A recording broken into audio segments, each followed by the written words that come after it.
Hello everyone, स्वागत है आप सभी का एसएससी जीडी के प्रीवियस ईयर के क्वेश्चन में। इसको स्टेप बाय स्टेप करते देखते चलेंगे, ट्रिकी और बेसिक जो मेथड लगेगा उसको सॉल्व करते चलेंगे। कहता है कि दो वृत्त के अर्धव्यास का मतलब होता है रेडियस मतलब त्रिज्या का अनुपात 4:5 दिया है तो उनके क्षेत्रफल का अनुपात क्या है। तो जब याद रखिएगा कि त्रिज्या दिया हुआ रहेगा और उनका क्षेत्रफल का रेशियो यानी अनुपात पूछेगा तो सिर्फ इनको स्क्वायर कर दीजिएगा, यानी 4 का स्क्वायर 16 और 5 का स्क्वायर 25। इनके क्षेत्रफल का जो अनुपात है वो 16:25 होगा, क्योंकि यहाँ पर अर्धव्यास यानी त्रिज्या दिया हुआ है और दो वृत्त के त्रिज्या का अनुपात दिया हुआ है, यानी हम कह सकते हैं कि R1 4 दिया हुआ है और R2 5 दिया हुआ है। तो हमसे क्षेत्रफल का अनुपात, तो क्षेत्रफल का फॉर्मूला पाई आर स्क्वायर और पाई आर स्क्वायर होता है। आर स्क्वायर, पाई से पाई कट गया, आर का वैल्यू 4, 4 का स्क्वायर 16, आर का वैल्यू 5, 5 का स्क्वायर 25 और ये होगा हमारा आंसर। अगला क्वेश्चन कहता है कि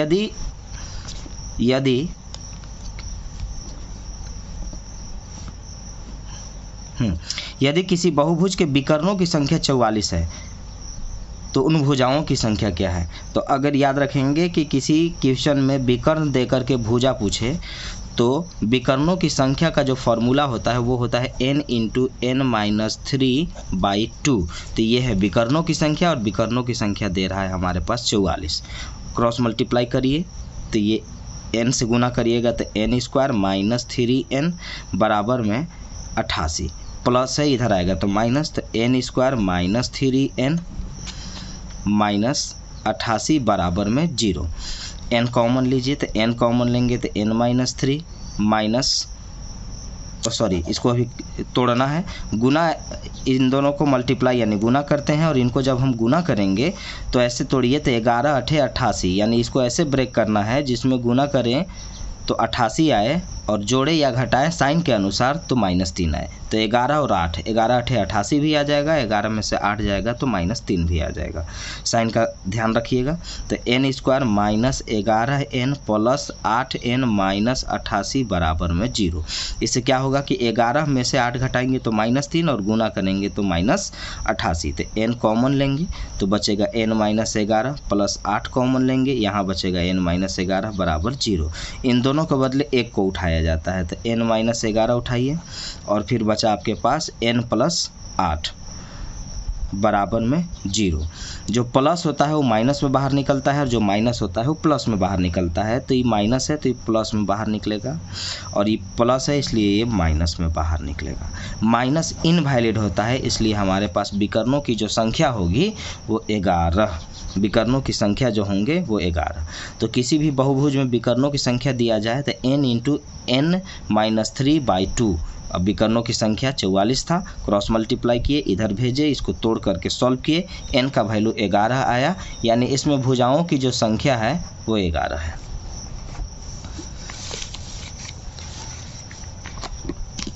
थोड़ा सा लिखने में परेशानी होगा। 1 से 30 तक के सम संख्या का, यहाँ औसत लिखा है, औसत नहीं है, योग है। सम संख्या का योग कितना होगा, क्या होगा। सम संख्या का मतलब इवन नंबर, योग का मतलब सम, यानी सम ऑफ द सम नंबर्स, सम संख्याओं का योग। तो सम संख्या 2 से स्टार्ट होता है, 2, 4, 6, 8, 10 ऐसे करके चलता जाता है। तो स्टार्ट कर रहा है 2 से 30 तक, यानी 2, 4, 6... 30 तक जाना चाहिए और इनको जोड़ना है। तो आपको मालूम होगा कि लगातार संख्याओं का जो योग होता है वो होता है प्रथम पद जोड़ अंतिम पद गुने टोटल संख्या बटा में 2, यानी हम कह सकते हैं कि प्रथम पद प्लस अंतिम पद इनटू कुल संख्या और बटा में 2। तो प्रथम पद 2 है, 2 लिखेंगे, अंतिम पद 30 है, 30 लिखेंगे। 2 से लेकर 30 तक 2 के बीच करके टोटल 15 संख्या है तो 15 लिखेंगे और बटा में 2 करेंगे तो 30 और 2 32। 32 को 2 से भाग देंगे 16 आएगा, लेकिन फिर से लिख देते हैं 32 × 15 और बटा में 2 काटेंगे 16, 16 × 15 तो 15 × 6 = 90, सॉरी 16 × 5 = 80, 16 × 1 = 16 और 8 24, यानी कुल संख्याओं का जो योग होगा वो 240 होगा। ऑप्शन बी होगा। दो संख्याओं का जो योग होगा मतलब कुल संख्याओं का जो योग होगा वो 240 होगा। आगे कहता है कि दो उत्तरोत्तर लाभ 10% एवं 20% के तुल्य एक लाभ प्रतिशत कितना होगा। यानी अगर हम 10% और 20% का लाभ दें तो उसका सिंगल प्रॉफिट परसेंट बताया जाए। यानी एगो क्या होगा, यानी 10% और 20% हमें नहीं चाहिए, ये सक्सेसिव प्रॉफिट होता है जी, या इंग्लिश में कंजेक्यूटिव प्रॉफिट बोलते हैं इसको। तो इसके बदले एक प्रॉफिट हमें चाहिए, लाभ चाहिए, तो उसके लिए फार्मूला हो जाएगा x + y + xy/100। तो ये हुआ हमारा 10 + 20 प्लस इसी चीज़ को दोनों में मल्टीप्लाई करिए, 10 × 20 और बटा में 100 काटेंगे यहाँ पर। 10 और 20 30 और 2 32, 32% का एक प्रॉफिट होगा, यानी लाभ होगा 32% का, 32% का। आगे कहता है कि लाइट कट गई, चलिए 0.246 यानी 6 संख्या है पॉइंट के बाद, तो 0.00064 का घनमूल यानी क्यूब रूट क्या होगा। तो घनमूल मतलब क्यूब रूट, यानी 0.24 और ये 2 6। तो हमें मालूम है कि क्यूब रूट यहाँ निकलवा रहा है, तो क्यूब रूट में 3 के बदले 1 बाहर निकलता है, स्क्वायर रूट में 2 के बदले 1 बाहर निकलता है, यहाँ 3 के बदले 1 बाहर निकलेगा। तो सबसे पहला चीज़ ये देखना है कि 64 किसका क्यूब रूट है, मतलब किसका क्यूब है, तो ये 4 का क्यूब है। अब कहता है कि जितने अंक हैं पॉइंट लगे हुए हैं, जितने अंक के बाद पॉइंट लगे हुए हैं, 3 के बदले 1 बाहर आएगा। तो यहाँ पर 3 और 3 6 हैं, तो 3 के बदले 1, तो 6 के बदले 2 बाहर आएंगे, यानी 0.04 इसका क्यूब रूट होगा, 0.04 इसका क्यूब रूट होगा, और ये हमारा होगा आंसर। अब अगला क्वेश्चन कहता है कि एक 240 मीटर लंबी ट्रेन 160 मीटर लंबे पुल से 20 सेकेंड में गुजर जाती है, तो ट्रेन की गति क्या है, चाल क्या है। ट्रेन वाले क्वेश्चन में आपको पता होगा कि लंबाई हमेशा जोड़ दिया जाता है, चाहे वो किसी भी चीज़ का लंबाई दिया गया हो। तो लंबाई हम यहाँ जोड़ेंगे तो एक लंबाई 240 और एक 160 है, तो इनको जैसे ही जोड़ेंगे ये आपका आ जाएगा 400, यानी लंबाई 400 दिया गया है और समय दिया हुआ है, और ये मीटर में है, इस सेकंड में है, तो चाल हमारा मीटर प्रति सेकंड में आएगा। तो चाल बराबर होता है दूरी बटा समय। दूरी को लंबाई बोलते हैं और लंबाई हमेशा जोड़ दिया जाता है। दूरी को लंबाई बोलते हैं और लंबाई हमेशा जोड़ दिया जाता है। तो लंबाई हमारा आ रहा है 240 और 160 यानी 400, और लंबाई को बोलते हैं दूरी, और समय हमारे पास दिया हुआ है, इसलिए हम निकाल रहे हैं चाल। तो चाल बराबर होता है दूरी बटा में समय। समय है 20 सेकेंड, यहाँ से काटेंगे तो ये आएगा 20, यानी 20 मीटर प्रति सेकेंड इसका स्पीड है, लेकिन आंसर हमसे ये किलोमीटर प्रति घंटा में जानना चाह रहा है। तो किलोमीटर प्रति घंटा में बदलने के लिए 18/5 से गुना करते हैं। 18 चौके 72 किलोमीटर प्रति घंटा इस ट्रेन का स्पीड है, जो इस पुल को 20 सेकेंड में पार कर गई। तो याद रखिएगा, लंबाई यानी दूरी हमेशा जोड़ दिया जाता है, और किलोमीटर प्रति घंटा में बदलने के लिए 18/5 से गुना किया जाता है। अब आगे आइए, कहता है कि एक घनाव की लंबाई, चौड़ाई तथा ऊंचाई 12, 4 और 3 मीटर दिया गया है। उससे अधिक से अधिक लंबे बांस की लंबाई ज्ञात करें जो उसमें रखा जा सके।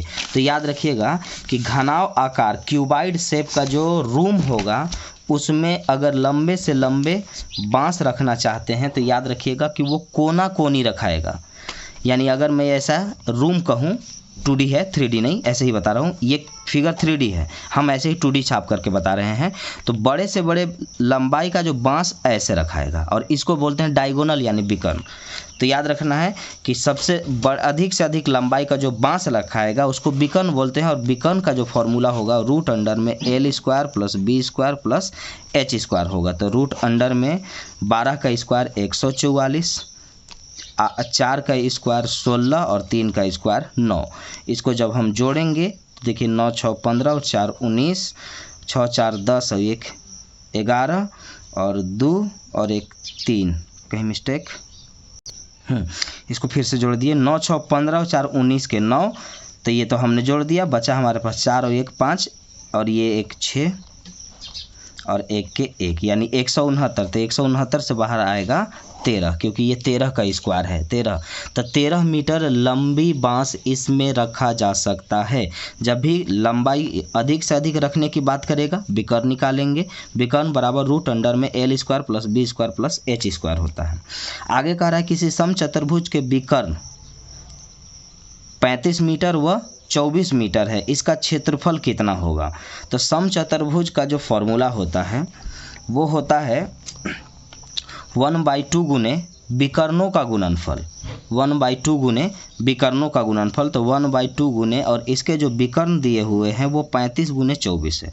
तो 35 गुने 24 और बटा में 2 से काटेंगे, आंसर आ जाएगा, डायरेक्ट क्षेत्रफल निकल जाएगा। 2 से काटेंगे 12 बार में, 12 5 60, 12 3 36, 36 और 6 42, 420 मीटर स्क्वायर इसका क्षेत्रफल होगा। समचतुर्भुज का क्षेत्रफल होता है 1/2 गुने विकर्णों का गुणनफल। तो यहाँ पर हमने किया, ये आया 420 और हमारा हो गया ये आंसर।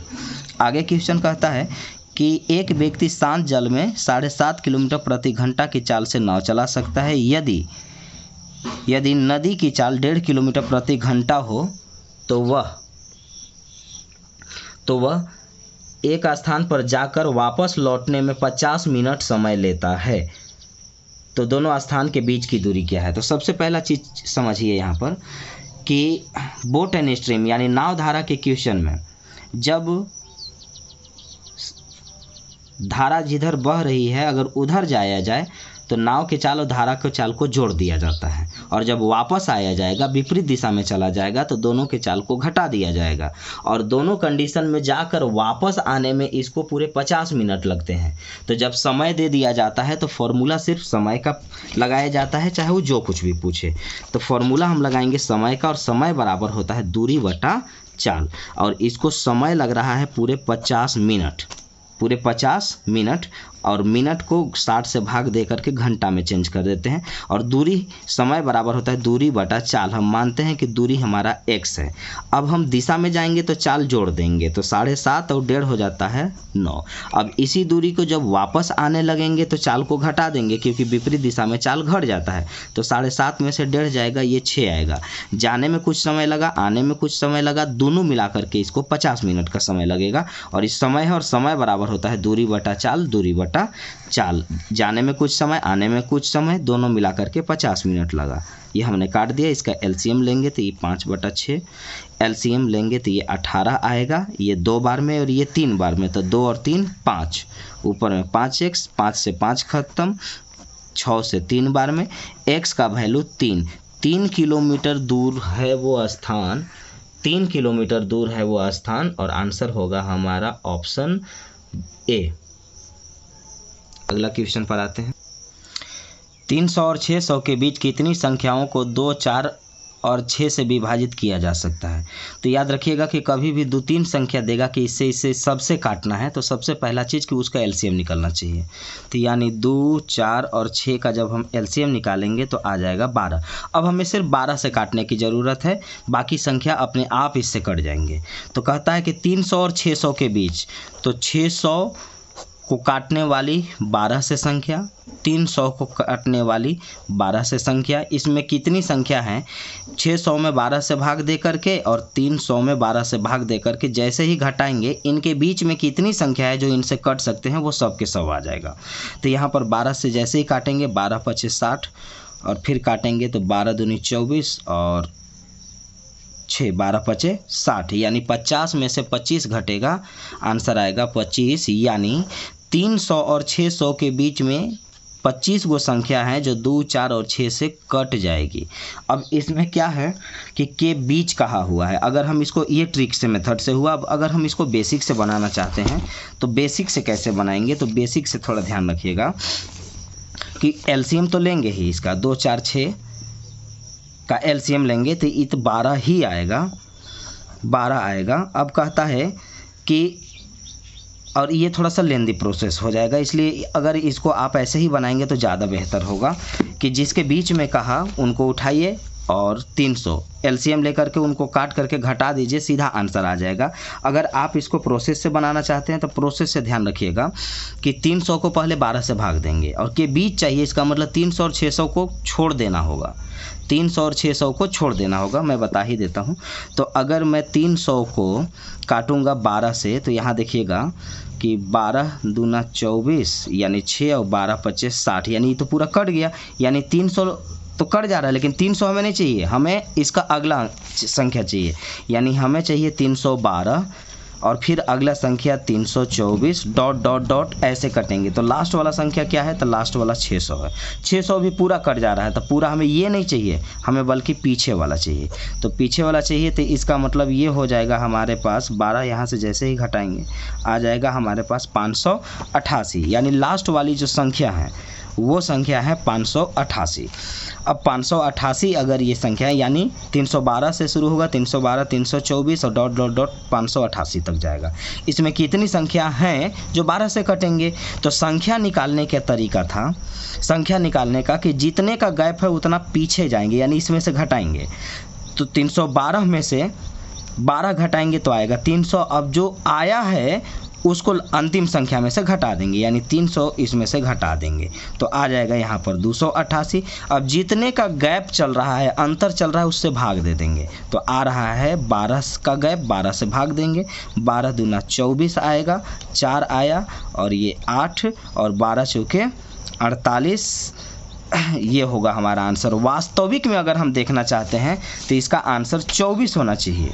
24 गो संख्या है जो 300 और 600 के बीच में कटेंगे 12 से, सिर्फ 24 संख्या। लेकिन हमारे पास जो ऑप्शन दिया गया है उसमें 24 है ही नहीं, हमारे पास जो ऑप्शन दिए गए हैं उसमें हमारे पास 24 है ही नहीं, इसीलिए हमें आंसर मारना पड़ रहा है 25। तो ट्रिक के मेथड से ज़्यादा आसान हो जाता है कि 600 को 12 से काटिए, 300 को 12 से काटिए और इसको घटा दीजिए, आंसर आ जाएंगे। अगर ऑप्शन में 24 रहता तो हमें 24 मारना चाहिए, लेकिन ऑप्शन में 24 नहीं है, इसलिए आंसर हम 25 मारेंगे। देखिए बेसिक मेथड से बताने पर हमारे पास 24 आंसर आएगा। अगला क्वेश्चन पर आइए। अगला क्वेश्चन कहता है कि √2 - 1/√2 का होल स्क्वायर, यानी ये a माइनस बी का होल स्क्वायर है। तो a माइनस बी का जो होल स्क्वायर होता है वो होता है a square plus B square minus 2ab, यानी √2 का स्क्वायर करेंगे 2 आएगा, 1/√2 का स्क्वायर करेंगे 1/2 आएगा, a square plus B square minus 2ab, तो माइनस 2ab काटेंगे। अब यहाँ पर इसको जब हम सॉल्व करेंगे तो ये आएगा 2 दूना के 4 प्लस 1, ये गुना करेंगे तो -4, काटेंगे प्लस माइनस ख़त्म, आंसर आएगा 1/2, यानी option A. a minus B का whole square, a square plus B square minus 2ab, root का स्क्वायर करने पर केवल रूट हटता है, तो a square plus B square minus 2ab, काटेंगे एलसीएम लेकर के सीधा करेंगे, आंसर आएगा 1/2। 5 व्यक्ति 120 चादर 15 दिन में बनाते हैं तो 14 व्यक्ति 5 दिन में कितने चादर बनाएंगे? तो ये फॉर्मूला होता है MDH का, यानी मैन डे आवर, आदमी दिन घंटा, और ये W यानी काम नीचे। तो याद रखेंगे कि आदमी दिन घंटा जो आएगा उसको ऊपर लिखेंगे और काम को नीचे लिखेंगे। तो कहता है कि 5 आदमी 120 चादर, ये काम है, नीचे लिखेंगे। 5 आदमी 120 चादर 15 दिन में बनाते हैं तो के लिए बराबर का साइन। तो 14 आदमी 5 दिन में कितने चादर बनाएंगे? मान लेते हैं एक चादर, क्योंकि अब यहाँ पर काम है, काम को नीचे। फिर से देखिए, आदमी दिन घंटा को ऊपर और काम को नीचे, आदमी दिन घंटा ऊपर और काम को नीचे लिखेंगे। काम 120 चादर काम है, इसीलिए इसको हम नीचे लिखेंगे।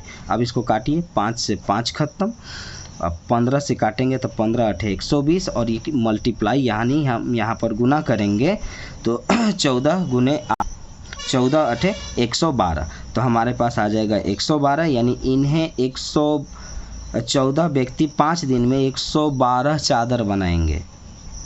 अगला क्वेश्चन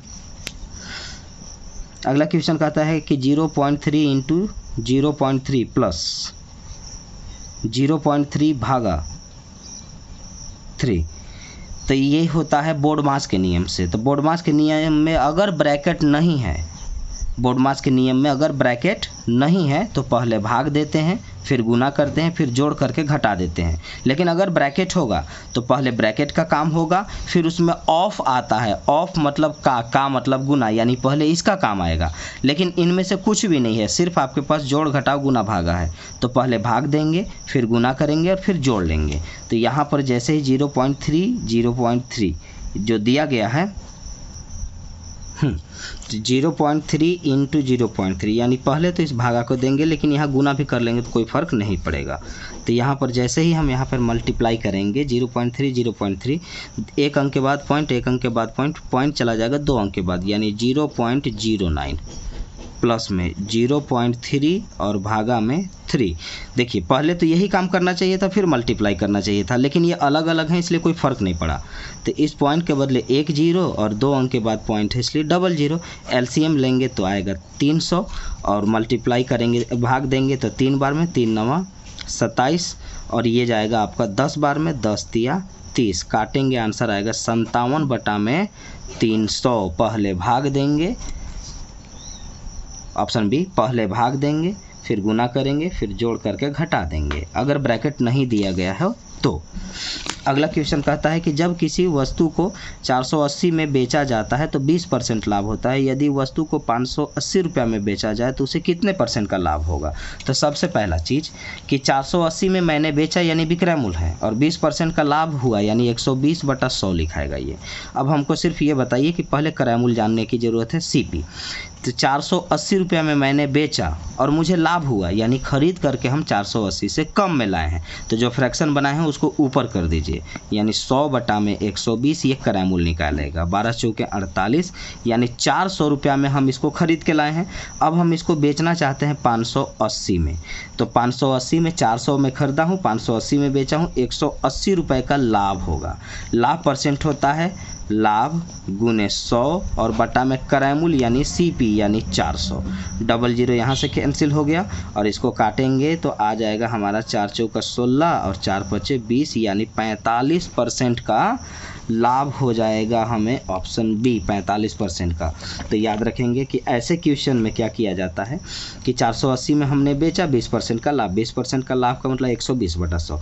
480 में बेचे, हमको फ़ायदा हुआ यानी खरीद के हम कम में लाए हैं, तो कम वाला फ्रैक्शन को ऊपर डाल देंगे। खरीदारी पड़ गया 400 रुपये, आप 400 में खरीदे हैं, 580 में बेचेंगे, 180 का लाभ होगा।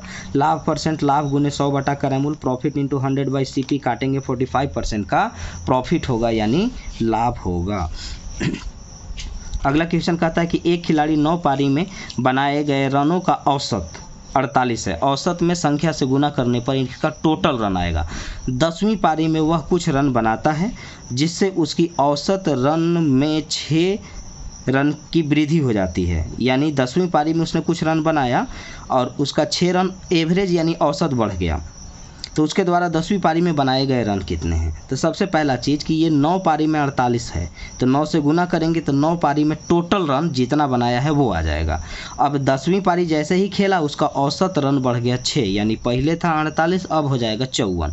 तो 10 गो मैच खेला है तो 10 से गुना करेंगे तो 10 मैच का रन आ जाएगा, और 10 मैच के रन में से 9 मैच के रन जैसे ही घटाएंगे आंसर आएगा 10वां मैच का रन जो उसने अभी खेला होगा। तो देखिए पहले 9 मैच में ही टोटल रन कितना मारा है, तो एक मैच में 48 मारा है, तो 9 मैच में 9 8 72, 9 चौका 36, 36 और 9 8 72, 9 चौका 36, 36 और 7 43, यानी 9 मैच में ये टोटल 432 रन मारा है। 10वां मैच जैसे ही खेला इसका औसत 6 बढ़ गया, यानी पहले 48 था अब 6 बढ़ गया यानी अब 54 हो गया, और मैच खेल गया 10 गो, यानी 10 से गुना करेंगे तो 10 मैच का रन आएगा। तो 10 मैच का रन है 540 और 9 मैच का रन है 432। अगर इनको घटाएंगे तो 10वां मैच में जो रन मारा है वो आ जाएगा, तो आप घटाएंगे 540 में से 432 को घटाएंगे तो ये आ जाएगा 8 और ये आ जाएगा 0, यानी 108 रन मारा है 10वीं पारी में। 108 रन मारा है वो 10वीं पारी में।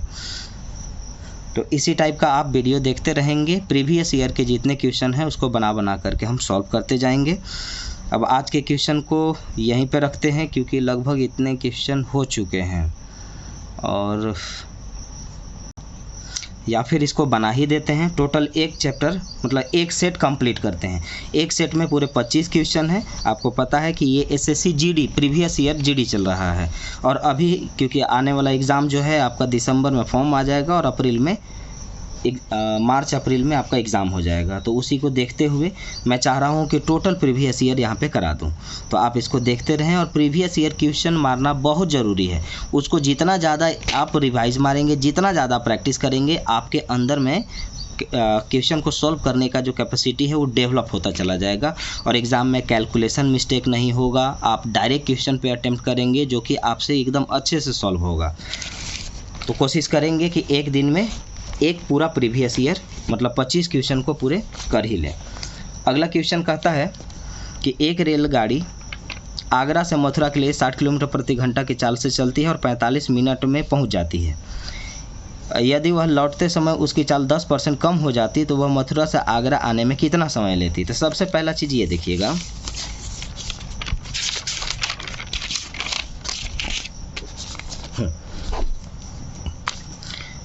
अगर वो 60 किलोमीटर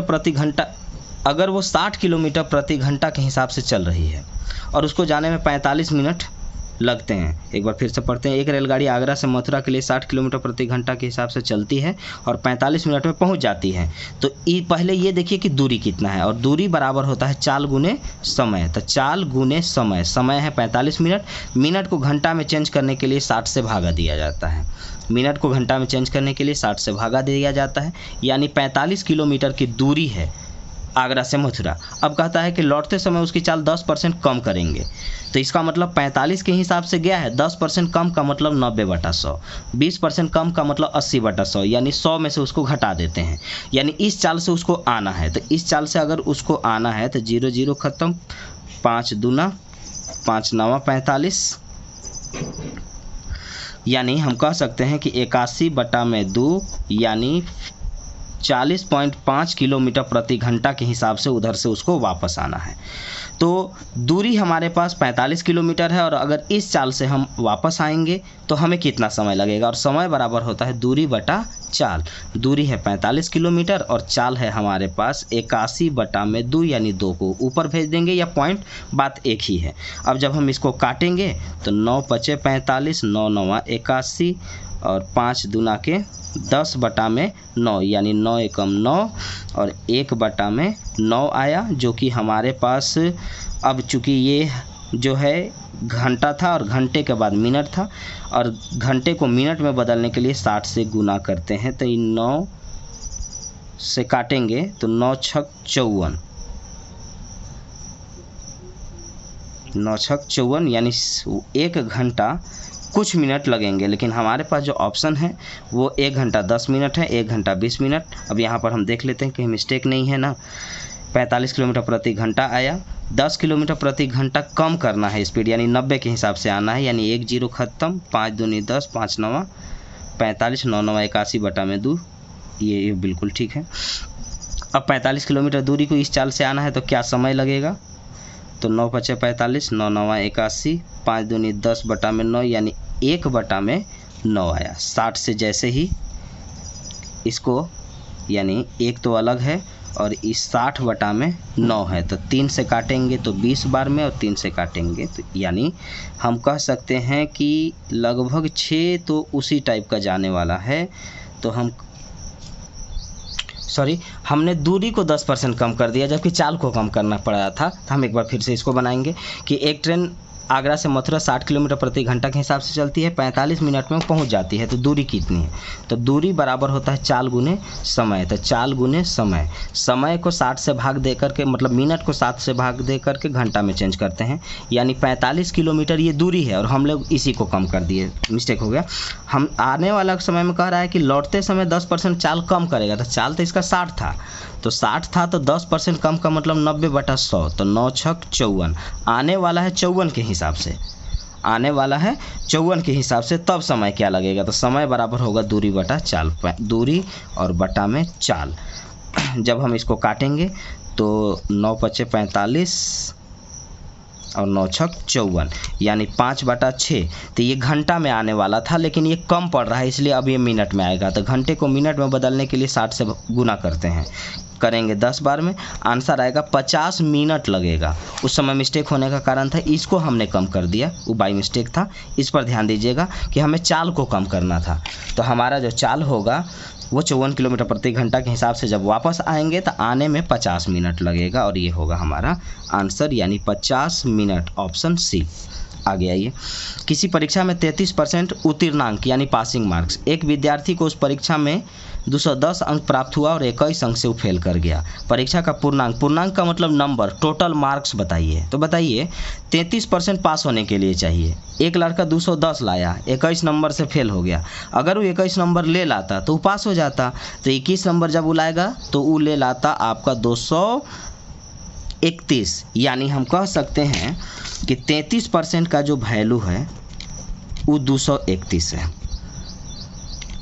तो 7 21, 7 21 और 2 23। 1% का जो वैल्यू है वो 7 है, तो 100% का जो वैल्यू है वो 700 है, यानी जो एग्ज़ाम हुआ है वो 700 नंबर का हुआ है। एक बार फिर से, 33% पास होने के लिए चाहिए, 210 ला रहा है, 20 से फेल कर रहा है, 21 से फेल कर रहा है, इसका मतलब 21 ले लाता तो पास हो जाता, यानी 231 नंबर पर पासिंग है और परसेंटेज में 33% पर। तो 33% का वैल्यू 231, 1% का वैल्यू 7, 100% का वैल्यू 700, यानी जो एग्ज़ाम हुए थे वो 700 नंबर के हुए थे। एग्ज़ाम जो हुए थे वो 700 नंबर के, यानी ऑप्शन डी।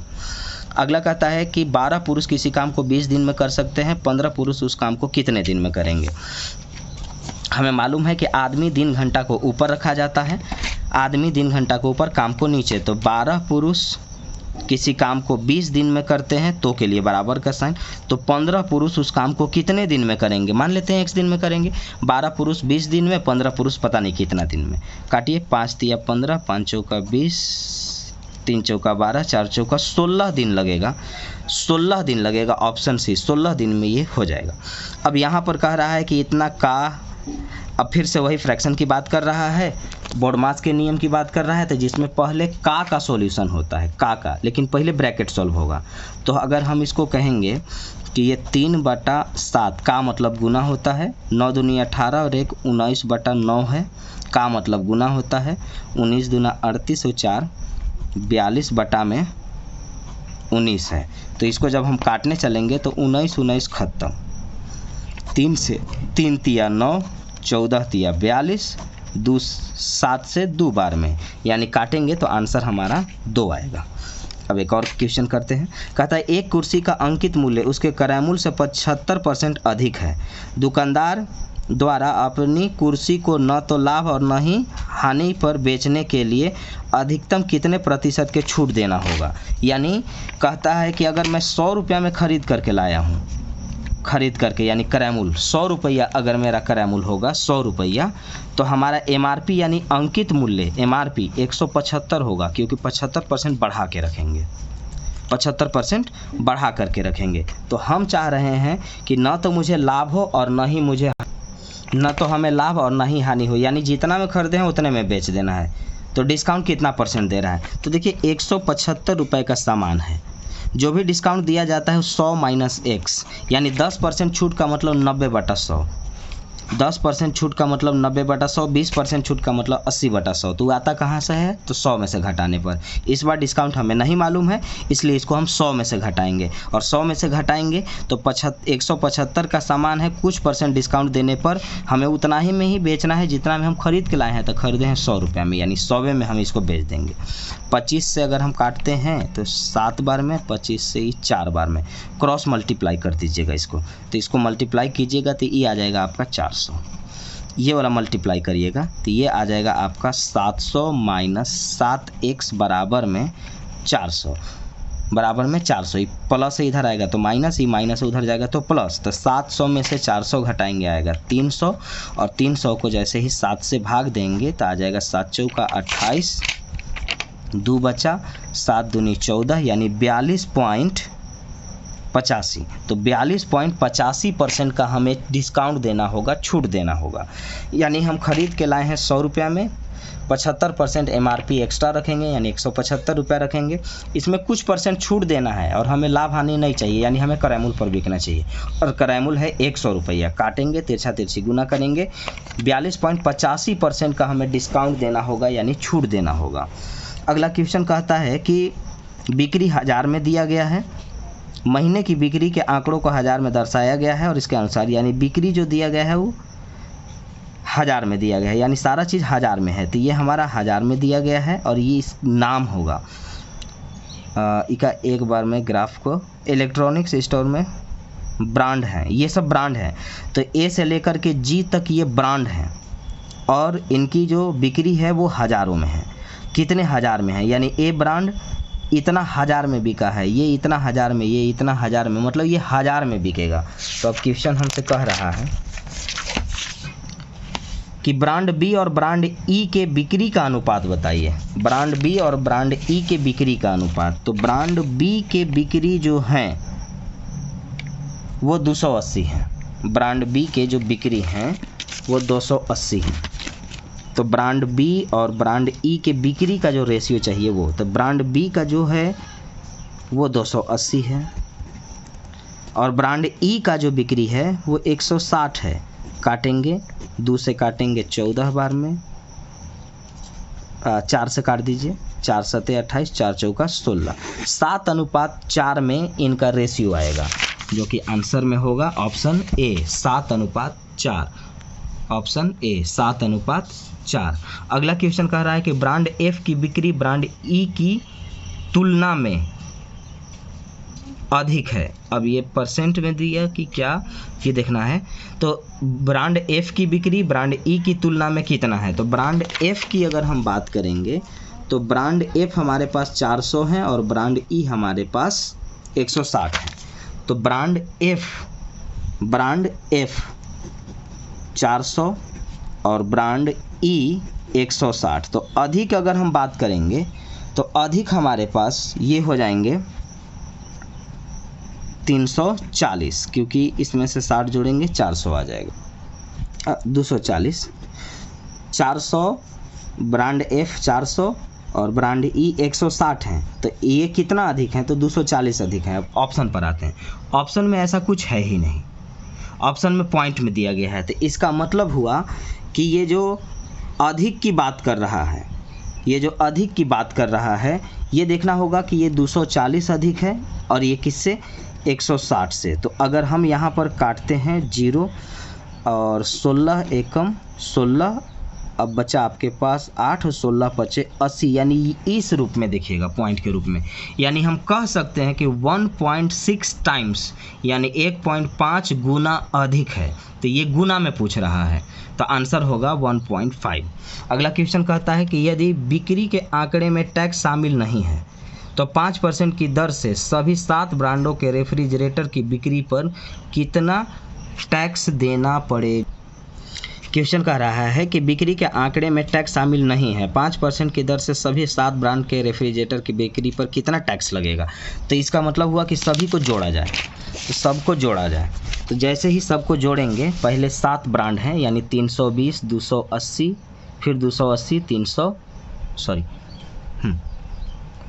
280, 280, 340, 160, 400 और 220, इसको जब हम जोड़ेंगे तो ये आ जाएगा 2000।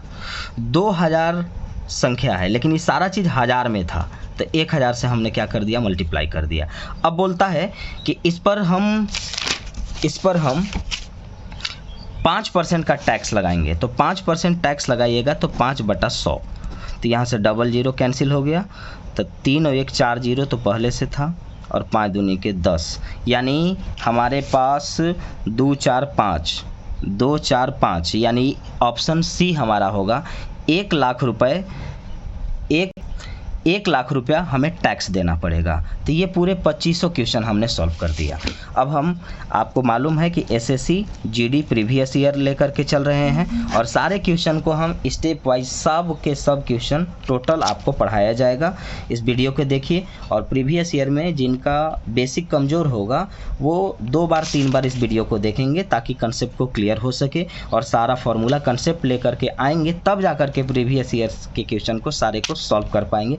हर चीज़ का बेसिक बता करके हम इसको सॉल्व नहीं कर सकते हैं, लेकिन ये जीडी लेवल का क्वेश्चन है, इसलिए यहाँ पर बेसिक नॉलेज काफ़ी है। तो बेसिक नॉलेज अगर आप रखेंगे तो आपसे 25 में 25 मैथ बन जाएगा। आपने देखा कि कहीं कोई क्वेश्चन में बहुत बड़ी बात नहीं थी और ये प्रीवियस ईयर है और यही सारा चीज़ आपको पढ़ाया जाएगा। ठीक है, जय हिंद।